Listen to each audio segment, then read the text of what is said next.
As the Minister of Agriculture, I've today conducted a oversight in the Tabazimbi area in Limpopo province, which was hit with devastating floods over the course of the last week. Almost entire year's annual rainfall falling in the space of a couple of hours.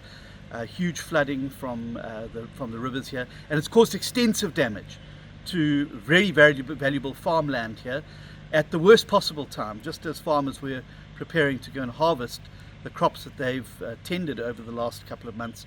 This flood water has come through and done extensive damage. Obviously the key priorities are to get electricity back up and running, so those farmers that still have crops under irrigation are able to irrigate. Secondly, to get the roads up and running again as quickly as possible so that those people are able to get their products to mills and to markets as quickly as possible.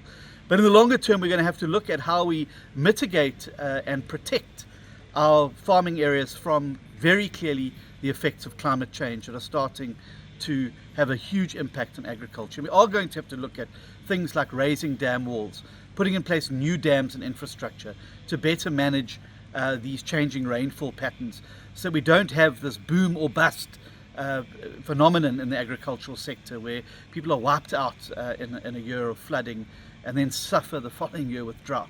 And these are just some of the challenges facing the agriculture sector. It has been very heartsore to see the incredible work and an effort put in by farmers and farming communities being completely destroyed, and to see the way in which these farmers and farm workers are taking this has been very inspiring as the Minister of Agriculture.